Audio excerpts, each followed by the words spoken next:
নমস্কার। আজকের এই ভিডিওর মাধ্যমে আমি আপনাদের দেখাবো ওয়েস্ট বেঙ্গল স্কুল সার্ভিস কমিশনের এসএলএসটির যে 9, 10 এবং 11, 12 এর পরীক্ষা হয়েছিল তার যে অ্যান্সার শিট আছে বা অ্যান্সার কি যেটা আছে সেটা কিন্তু ওয়েবসাইটে পাবলিশ হয়ে গেছে। এবার কারোর যদি মনে হয়ে থাকে যে উত্তরটা প্রকাশ করা হয়েছে ওয়েবসাইটে সেটা ভুল হয়েছে, সেটা ঠিক নয়, সেক্ষেত্রে আপনি উত্তরপত্র চ্যালেঞ্জ কি করে করবেন আজকের ভিডিওতে আমরা সেটাই দেখে নেব।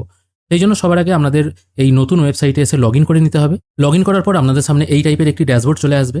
এখানে আসার পর দেখুন এখানে আছে model question objection registration system. এই অবজেকশন সিস্টেমে আপনাকে ক্লিক করতে হবে। এখানে ক্লিক করার পর আপনার রোল নাম্বারটা এখান থেকে সিলেক্ট করতে হবে। রোল নাম্বার সিলেক্ট করে ফ্যাচ ডিটেল করলেই আপনার নাম, সাবজেক্ট, এক্সাম ডেট সবকিছু চলে আসবে।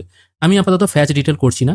এবার এখান থেকে চ্যালেঞ্জ কি করে করবেন। এবার আপনি যখন পরীক্ষা দিয়েছিলেন আপনার কাছে যে সিরিজের প্রশ্নপত্র এসেছিল ABCD যে 4টে সিরিজ ছিল সেই সিরিজটা আপনাকে প্রথমে সিলেক্ট করতে হবে। তারপর অবজেকশন নাম্বার, ধরা যাক আপনার কাছে টোটাল 60টা প্রশ্ন ছিল, তার মধ্যে এসএসসি থেকে 19 নম্বর যে প্রশ্নটা আছে সেটার উত্তর হয়তো হওয়ার কথা ছিল A, কিন্তু এসএসসি বলছে এটা A হবে না, ওটা B হবে। সেক্ষেত্রে 19 নম্বর উত্তরটা ভুল হয়েছে, সেই জন্য আপনি কোশ্চেন নাম্বার আপনার বুকলেটে যেটা ছিল সেটা সিলেক্ট করবেন। তারপর এসএসসি থেকে এখানে ABCDর মধ্যে কোন 4টে অপশন সিলেক্ট করেছে সেটা এখান থেকে সিলেক্ট করবেন। ধরা যাক এসএসসি বলেছে A অপশনটা আছে এটাই সঠিক।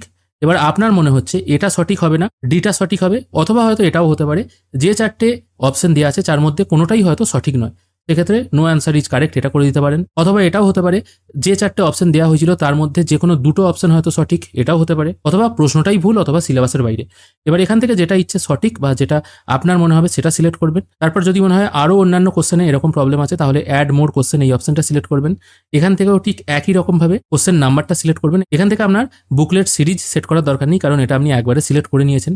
তারপর এসএসসি থেকে কোনটা সিলেক্ট করেছে উত্তরপত্র হিসেবে সেটা সিলেক্ট করবেন।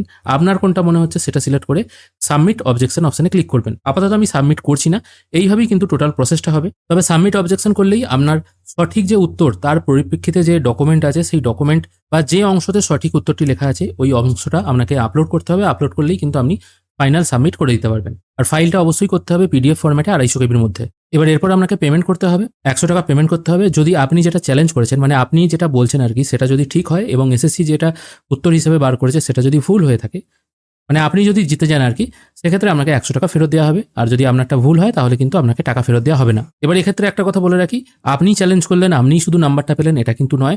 যদি চ্যালেঞ্জে দেখা যায় আপনি যেটা বলেছেন সেটা ঠিক, সেক্ষেত্রে যত পরীক্ষার্থী আছে সবাইকে কিন্তু ওই নাম্বারটা দিয়ে দেওয়া হবে।